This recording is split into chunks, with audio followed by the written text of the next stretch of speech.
Hello students, कैसे हैं आप सब।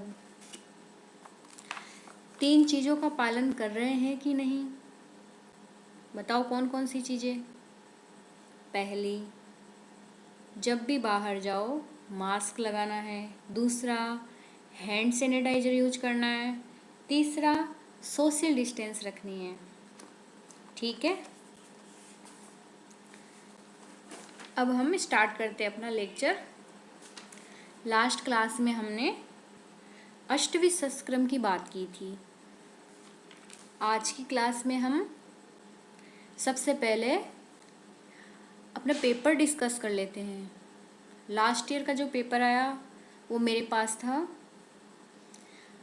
हम देख लेते हैं कि किस तरह से पेपर आता है आपका एग्ज़ाम में। आपके देखिए मैक्सिमम 6 क्वेश्चंस आते हैं। 6 क्वेश्चंस में आपको 5 क्वेश्चन करने रहते हैं।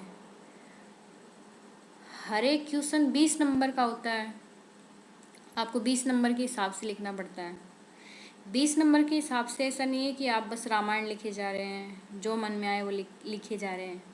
जो क्वेश्चन पूछा गया है उससे रिलेटेड आप कम लिखे पर अच्छा लिखे। हर चीज़ पॉइंट वाइज लिखे। ठीक है, ये लास्ट ईयर का पेपर एक बार हम देख लेते हैं कौन कौन से क्वेश्चन आए थे। देखो, पहला क्वेश्चन था त्रिविध कर्म का विस्तार से वर्णन कीजिए। आज का अपना टॉपिक भी त्रिविध कर्म है। दूसरा क्वेश्चन आया था भगंदर रोग की परिभाषा लिखते हुए क्षार सूत्र उच्चारण का वर्णन कीजिए। ये तो अपन अपनी ओटी में करते ही हैं, फिस्टुला का ऑपरेशन जो करते हैं। नेक्स्ट क्वेश्चन आया है अग्निकर्म की विधियाँ, ये हम पढ़ेंगे नेक्स्ट। व्रण का वर्णन करते हुए व्रण की स्थिति में नरसिक प्रबंध की प्रक्रिया लिखिए। वुंड के बारे में लिखना है। 5वां नंबर क्वेश्चन आया था शस्त्रों के बारे में बताना है। मॉडर्न और जो हमारे शास्त्रों में लिखे हुए हैं शस्त्र, उनका वर्णन करना था। ये भी हम क्लास में ले लेंगे टॉपिक। 5 क्वेश्चन हो गए। छठा क्वेश्चन ये था भग्न का वर्णन करते हुए भग्न की स्थिति में नरसिक प्रबंध की प्रक्रिया लिखिए। फ्रैक्चर के बारे में लिखना है। ये भी हम लेसन पढ़ लेंगे। ऐसा नहीं है कि पेपर में हमारे जो क्वेश्चन आ गया अगले साल रिपीट नहीं होगा। मुख्य रूप से यही मेन क्वेश्चंस होते हैं। एक दो रिपीट होते रहते हैं, कुछ नए क्वेश्चंस भी आते हैं, इसलिए हम सबको ये तो पढ़ने ही हैं। ठीक है, आज की क्लास स्टार्ट करें। आज का हमारा टॉपिक है त्रिविध कर्म। हमारी बुक में जब त्रिविध क्रम पढ़ते हैं ना, तो हमारी इस लेशन का नाम होता है अग्रोपर्णीय अध्याय। मतलब हमारी बुक में इस नाम से मिलेगा ये टॉपिक, अग्रोपर्णीय अध्याय। ये 2 शब्दों से मिलकर बना है। अग्रे मतलब कर्म करने से पहले, उपहरण मतलब एकत्र करना। इसका मतलब क्या है? शस्त्र कर्म करने से पहले यंत्रादि सामग्री और साधनों को एकत्र करना, इसका मतलब है अग्रोपर्णीय। और हम इसी की चर्चा करेंगे। हमारा जो पहला भी क्वेश्चन भी था त्रिविध क्रम का वर्णन कीजिए, ये हमारा टॉपिक है आज का त्रिविध क्रम। त्रिविध क्रम नाम से ही पता है 3 प्रकार के क्रम। कौन कौन से क्रम है? सर्जरी पढ़ते हैं हम तो त्रिविध क्रम इसमें देखिए आप इस प्रकार है पूर्व क्रम, प्रधान क्रम, पश्चात क्रम। 3 प्रकार हो गए। मॉडर्न में क्या कहेंगे? पूर्व क्रम को कहेंगे प्री ऑपरेटिव, प्रधान क्रम को कहेंगे ऑपरेटिव प्रोसीजर, पश्चात क्रम को कहेंगे पोस्ट ऑपरेटिव प्रोसीजर। इसके लिए एक श्लोक है, आप चाहे तो लिख सकते हैं, अगर याद हो तो लिख सकते हैं आप। लंघनादि विरेकांतम पूर्व कर्म वर्णस्य च पाटनम रोपणम यच प्रधानम कर्म तत्स्मृतम। बल वर्ण अग्नि कार्य तु पश्चात कर्म समाधि से। इसका मतलब क्या हुआ, लंघन से लेकर विरेचन तक जो काम करते हैं वो पूर्व क्रम में आते हैं। वर्ण के बारे में बात ही है यहाँ। पाटन रोपण जो कार्य करते हैं वो प्रधान क्रम में आता है। बल वर्ण अग्नि को बढ़ाने के लिए जो काम किए जाते हैं वो पश्चात क्रम में आते हैं। इसका मतलब ये कह सकते हैं कि जो हम सर्जिकल ऑपरेशन करेंगे उससे पहले जो पूरी तैयारियां करते हैं वो पूर्व क्रम में आ गई। प्रधान क्रम में हम जैसे ऑपरेशन जो कर रहे हैं वो प्रधान क्रम में आ गया। पश्चात क्रम में हम आयुर्वेद नज़र से देखते हैं तो बल बढ़ाने के लिए वो जो अपना घाव हो गया उसका वर्ण स्किन जैसा हो वो करने के लिए, साथ ही अग्नि मतलब डाइजेशन वगैरह ये बढ़ाने के लिए जो कार्य करते हैं वो पश्चात क्रम में आते हैं। एक एक को देख लेते हैं अपन। पूर्व क्रम मतलब प्री ऑपरेटिव प्रोसीजर। इसमें हम क्या क्या करते हैं, देखो, रोगी की तैयारी मतलब प्रिपरेशन ऑफ पेशेंट, और क्या है, यंत्र शस्त्र की तैयारी करेंगे, प्रिपरेशन ऑफ इंस्ट्रूमेंट, शल्य कर्म कक्ष की तैयारी, प्रिपरेशन ऑफ ओटी, ये सब पूर्व क्रम में आते हैं। मॉडर्न में हम देखें तो देखो प्री ऑपरेटिव प्रोसीजर का मतलब है कि जब पेशेंट हमारे हॉस्पिटल में आता है वो रजिस्ट्रेशन करवाता है, वहाँ से लेकर ओटी में उसको ले जाया जाता है, वहाँ तक की पूरी प्रोसेस जो है प्री ऑपरेटिव में आती है। इसमें क्या करते हैं, पेशेंट हमारे पास आता है तो उसकी हिस्ट्री लेते हैं, उसके एग्जामिनेशन करते हैं, इन्वेस्टिगेशन करते हैं, पेशेंट प्रिपेयर करते हैं, एनिमा लगाते हैं, एनेस्थीसिया यूज करते हैं। ये सारी प्रोसेसिंग प्री ऑपरेटिव में आती है। जैसे कि हमारे पास पाइल्स फिस्टुला वगैरह के पेशेंट आते हैं तो प्री ऑपरेटिव में हम पहले उसकी पूरी इन्वेस्टिगेशन करेंगे, हिस्ट्री लेंगे, एग्जामिनेशन, पर रेक्टल एग्जामिनेशन करेंगे, प्रोक्टोस्कोपी करेंगे,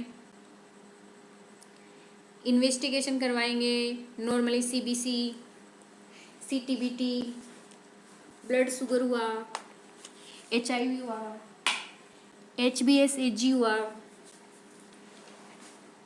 अनोदर और भी जो भी इन्वेस्टिगेशन जरूरी है वो सारे करवाते हैं हम। पेशेंट से मेडिसिन मंगवाते हैं, पेशेंट को प्रिपेयर करते हैं। प्रिपेयर में हमें जो भी है एंटीबायोटिक हुई या फिर एनिमा लगाते हैं, एनेस्थीसिया जो भी लोकल एग्जामिनेशन लोकल एनेस्थीसिया है वो यूज करेंगे। वो सारी चीज़ें पूर्व क्रम में आती है। ठीक है, साथ ही क्या करेंगे हम, ऑपरेशन से पहले इंस्ट्रूमेंट भी तो रखते हैं। हमको कौन कौन से इंस्ट्रूमेंट चाहिए, स्टेराइल एकदम ठीक से उनको रखते हैं, जो चाहते हैं जो जो काम में आएंगे उनको सामने रखते हैं ओटी रूम में। साथ ही ओटी को किस प्रकार प्रिपरेशन करेंगे, फ्यूमिकेशन करेंगे, स्टेराइल करेंगे, मतलब जीवाणु रहित करेंगे उसको कि ताकि पेशेंट है कोई भी इन्फेक्शन ना हो उसको। सेकंड नंबर पे आता है प्रधान क्रम ऑपरेटिव प्रोसीजर। तो हमने पहले पढ़ाई था शस्त्र क्रम में क्या चीज़ें प्रधान क्रम कौन से हैं, अष्टविध शस्त्र क्रम ही तो प्रधान है। पहले के लेक्चर में हम पढ़ लिया, छेदन भेदन लेखन वेदन ऐसन आवरण विश्रावण शिवन, याद हुआ आप सभी को, इसी क्रम में याद करना है।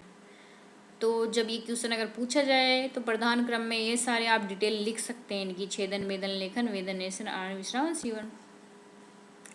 कुछ चीज़ें हैं जो कि हमें ध्यान रखनी चाहिए या हमारे शास्त्रों में लिखी हुई है, वो हम देख लेते हैं।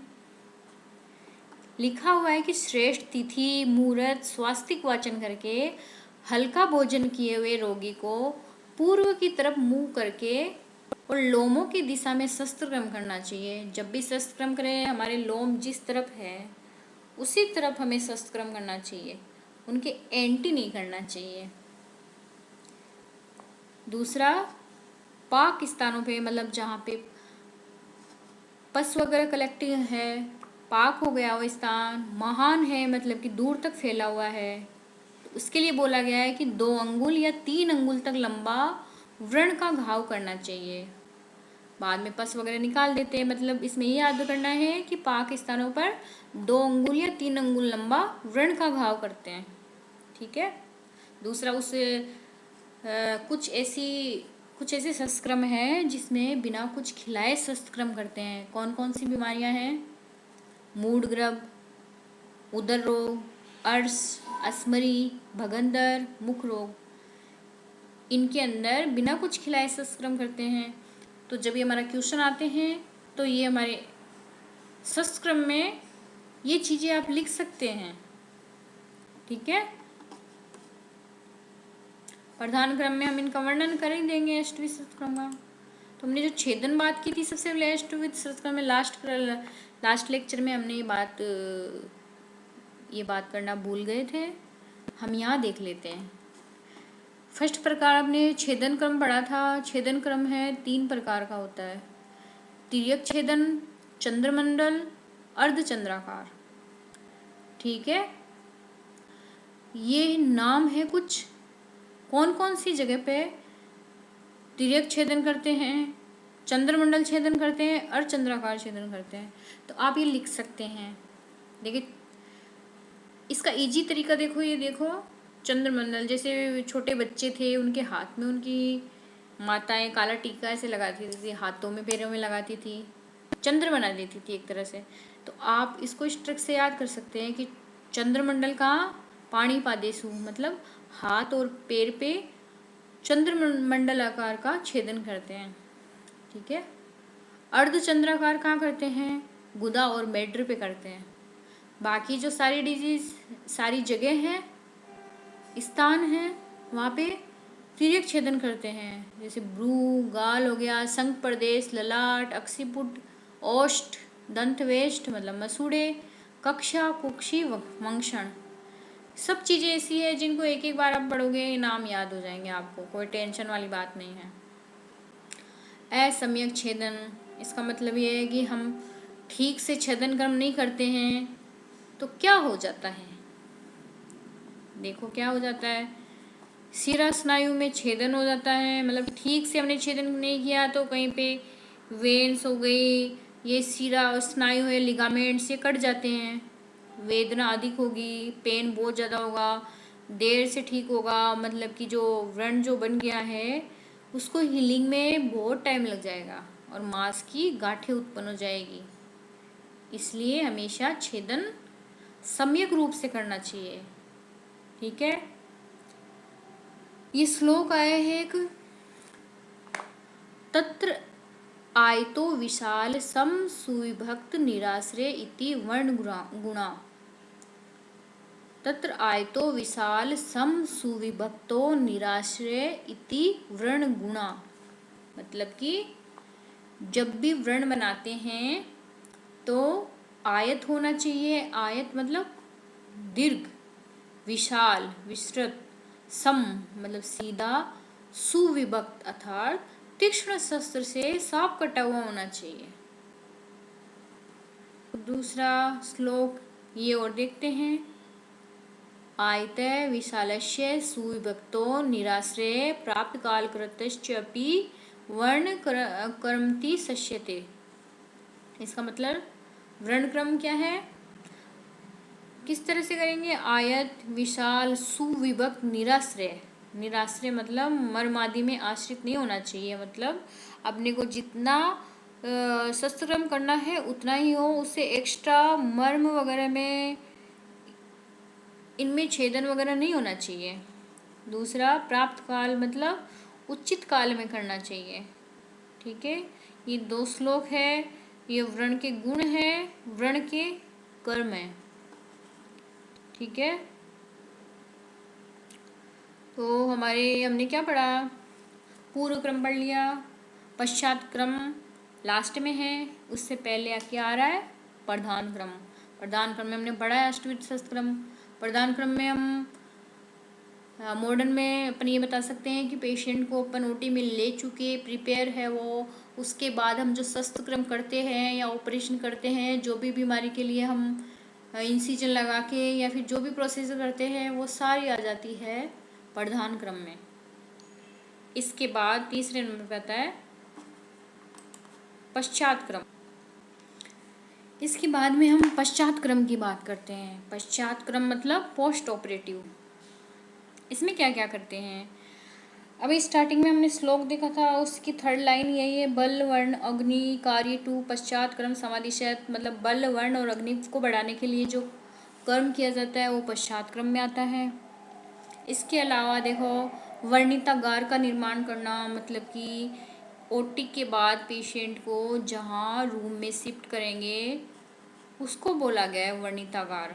मतलब एसेप्टिक होना चाहिए, कोई भी इन्फेक्शन वगैरह ना हो, एकदम एकदम पेशेंट के लिए ऐसा हो कि जैसे बाहर की धूल वगैरह कर नहीं हो, कि इन्फेक्शन ना हो, उसको वर्णितागार है। मतलब वर्णितागार का निर्माण या फिर पेशेंट को शिफ्ट कर रहे हैं वहाँ। दूसरा धूपन क्रम करते हैं। धूपन क्रम क्या, हमारे जो पेशेंट है उसको, ये देखो पहले जो धूपन क्रम करते थे ना, उसमें क्या होता था, जैसे वातावरण शुद्धि के लिए आज भी यज्ञ वगैरह करते हैं, तो ये सारी जो ड्रग्स है वही काम में लेते हैं। इससे क्या वातावरण शुद्ध हो, निर्जीवाणुकरण हो, मतलब कि कोई बैक्टीरिया हो, वायरस वगैरह है, ये जो भी है नष्ट हो। तो इसी प्रकार हमारे आचार्य शास्त्रों ने बताया है कि धूपन कर्म करते हैं, ये उसके रूम में करेंगे, वर्णितागार में करेंगे, वर्ण पे करेंगे, ताकि वहाँ पे इन्फेक्शन ना हो। वर्ण का बंधन भी करते हैं, वो तो है ही कि ओटी के बाद में वर्ण का बंधन करेंगे, बैंडेज वगैरह करेंगे पेशेंट को, ठीक है। और ये भी बताया गया हमारे तो शास्त्रों में कि मंत्रों से रक्षा कर्म करते हैं, मंत्र वगैरह भी गाए जाते हैं। आहार उसको लघु आहार या ऐसा आहार दे जो ठीक से पच जाए, ये सब पश्चात क्रम में आते हैं, ठीक है। और मॉडर्न में हम देखते हैं पश्चात क्रम में, पोस्ट ऑपरेटिव में ये है कि पेशेंट को सपोर्ट देते हैं। सबसे पहले तो ओटी के बाद पेशेंट अगर डरा हुआ है तो उसको सपोर्ट देंगे, मेंटली फिजिकली उसको रिलैक्स करेंगे। टीपीआर चार्ट भी देखते रहेंगे, मतलब कि उसका टेम्परेचर, पल्स रेट हो गई, रेस्पिरेशन हो गया, इन सबको नोट करेंगे। बीपी वगैरह देखते रहेंगे, इनपुट आउटपुट देखेंगे कि बाद पेशेंट ने कुछ खाया हो, यूरिन पास आउट हो रही है या नहीं, उसको स्टूल पास आउट हो रहा है या नहीं, ये सब पोस्ट ऑपरेटिव में होता है। साथ में अगर जरूरत पड़ रही है तो आईवी, मतलब उसको फ्लूइड दिया जा रहा है। एनाल्गेसिक देते हैं, एनाल्गेसिक मतलब पेन रिलीफ के लिए जो देते हैं ना, वो देते हैं। एंटीबायोटिक देते हैं कि कोई इन्फेक्शन वगैरह ना हो। ये सब पश्चात क्रम में आते हैं, ठीक है। तीनों हमारे प्रकार हो गए, पूर्व क्रम, प्रधान क्रम और पश्चात क्रम। एक बहुत अच्छा श्लोक बताती हूँ जो हर शल्य चिकित्सक के लिए, शल्य चिकित्सक मतलब जो हमारे सर्जन हैं उनके लिए है। हमारी संहिताओं में लिखा हुआ है ये, शौर्यम आसु क्रिया शस्त्र तीक्ष्णम अस्वेद वेपतु असमोश्चे वेदस्य शस्त्र कर्मणि शस्यते। अर्थात जो हमारे शल्य चिकित्सक है, हमारे जो सर्जन है, उसकी क्या विशेषता होनी चाहिए? शौर्य, शौर्य का मतलब शूरवीरता, मतलब डरे नहीं, उत्साहपूर्वक कार्य करे। ऑपरेशन को देख के जैसे कुछ लोग गिर जाते हैं उस तरह नहीं होना चाहिए, मतलब शौर्य गुण होना चाहिए। आसु क्रिया मतलब क्विक एक्शन करने वाला, अगर कोई कंडीशन आए उसके सामने तो उसको हैंडल कर सके। शस्त्र तीक्ष्ण मतलब जो हम शस्त्र काम में ले रहे हैं वो तीक्ष्णता, या फिर तीक्ष्णता या एसेप्टिक हो गया, या फिर बोल सकते हैं कि जहाँ पर जिस शस्त्र की आवश्यकता है उसके अनुसार उसका गुण होना चाहिए। अस्वेद का मतलब हो गया पसीना नहीं आना चाहिए काम करते हुए, डर के पसीना आ रहा है। वेपतु मतलब कि हाथ पैर कांपने नहीं चाहिए उसके, डरना नहीं चाहिए उसके द्वारा। असम्मोह का मतलब मोह नहीं होना चाहिए किसी चीज़ से, अगर मोह होगा तो वो ऑपरेशन नहीं कर पाएगा। ये हमारे शास्त्रों में लिखी गई है शल्य चिकित्सक के गुण। यही चीज़ हम मॉडर्न में देखते हैं यही चीज़ सबसे बढ़िया मॉडर्न में देखते हैं हम। आयुर्वेद में हमारी संहिताओं में जो कहा गया है सेम टू सेम वही चीज़ मॉडर्न में क्वालिटी ऑफ सर्जन बताई गई है। देखो कैसे ये 5 गुण हैं सर्जन के बताए गए हैं। Ladies finger, lion's heart, eagle eye, horse leg, camel's belly. इसका मतलब लेडीज फिंगर, जैसे लेडीज़ की फिंगर होती है सॉफ्ट, एकदम हल्के से काम करने वाली, अच्छे से काम करने वाली, उसी प्रकार gentle in handling patient and tissue, मतलब कि अच्छे से सावधानी पूर्वक पकड़ना किसको, पेशेंट का जो टिश्यू है ना उसको, मतलब कोई डैमेज ना हो, किसी प्रकार की कोई हानि ना पहुँचे, इसलिए लेडीज़ फिंगर। लॉयंस हार्ट, शेर जैसे सबसे बहादुर है। ब्रेव टू टेक डिसीजन, कोई भी डिसीजन है उसको लेने के लिए ब्रेव मतलब बहादुरीपन होना चाहिए, तो लॉयंस हार्ट। तीसरा है ईगल्स आई। ईगल्स कैसे, उसकी ईगल की आंखें कैसी होती है, एकदम अपने टारगेट पे नज़र रखता है, जैसे ही मौका मिला उसको अपने टारगेट या जो भी जानवर कुछ खाता है वो उसको उठाया और निकल लिया। उसी प्रकार ईगल्स आई मतलब केयरफुली वॉचिंग चेंजेज, हमारे सामने कुछ चेंजेज हो रहे हैं, हर एक चीज़ कहाँ से क्या हो रही है कैसे, उस सब चीज़ों को केयरफुली वॉचिंग। चौथा नंबर का है हॉर्स लेग। घोड़ा होता है हमेशा खड़ा रहता है, इमेंस स्टेमिना, कितना बढ़िया स्टेमिना होता है उसमें, वैसा ही सर्जन में होना चाहिए, थकना नहीं चाहिए वो। पांचवा नंबर है कैमल्स बेली, मतलब कैमल्स बेली क्या, ability to carry on without food for hours. इसका मतलब बिना खाए पिए कैमल काफ़ी समय तक रह सकता है। उसी तरह सर्जन है, कई बार ओटी में काफ़ी टाइम लग जाता है, तो बिना खाए पिए रह के वो ओटी कर सके। ये सारी क्वालिटी सर्जन की होती है। आज का लेक्चर यहीं समाप्त करते हैं, आगे हम नेक्स्ट कोई टॉपिक लेंगे। Thank you.